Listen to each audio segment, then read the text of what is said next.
జగన్ తన మాట తీరు మార్చుకున్నారు గాని తన తీరును ఏమాత్రం మార్చుకోలేదనేది ఆయన చేస్తున్న వ్యాఖ్యలు చూస్తుంటే క్లియర్ గా అర్థమవుతోంది. కొత్త రకమైన ఎత్తుగడలు వేస్తూ అధికార పార్టీని ఎలాగైనా ఇరుకుని పెట్టాలనే వ్యూహం జగన్ అనుసరిస్తున్నారనేది స్పష్టమవుతోంది. వాస్తవానికి ఇప్పుడు జగన్ అనుసరిస్తున్న ఫార్ములా తన తండ్రి వైఎస్ రాజశేఖర్ రెడ్డిదనే చెప్పాలి. గతంలో ఆయన కూడా ఇలాంటి వ్యూహమే అనుసరించేవారు. ప్రతిపక్ష హోదాలో ఉండి తాము మాట్లాడాలనుకునేది మాట్లాడేంత వరకు సైలెంట్ గా ఉంటారు. అధికార పార్టీ సమాధానం చెప్పే సమయంలో నానా రాద్ధాంతం చేసి సభ నుంచి వాకౌట్లు చేయడం, స్పీకర్ పోడియంను చుట్టుముట్టి రచ్చ చేయడం జరిగేది. ఇప్పుడు జగన్ కూడా అదే ఫార్ములా ఫాలో అవుతున్నారు. అయితే ఆయన ఒక అడుగు ముందుకు వేసి అంతకు మించిన వ్యూహాన్ని రచిస్తున్నారు.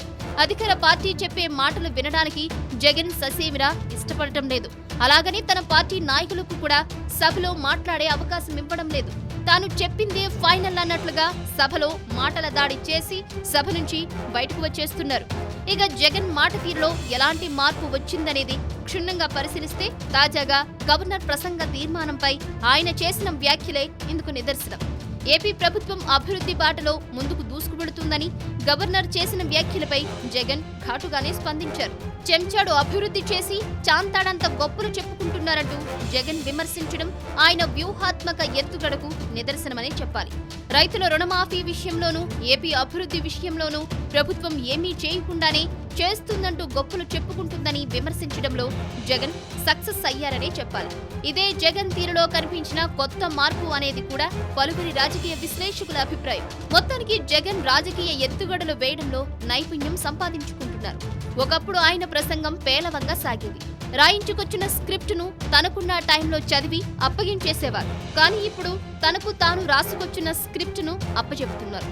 సమయానుకూలంగా, సందర్భానుసారంగా ఎప్పుడు ఏ పేజీ చదవాలో గుర్తుంచుకుని దానికి కాస్తంత ఆయన సొంత పైత్యాన్ని జోడించి మరీ ప్రభుత్వంపై విమర్శలు ఎక్కుపెడుతున్నారు.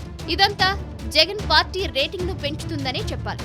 ఎందుకంటే ప్రభుత్వంపై విమర్శలు చేయాలంటే ఇలాంటి చమక్కులు, ఇలాంటి టైమింగ్ జోకులే ఎక్కువ కావాలి.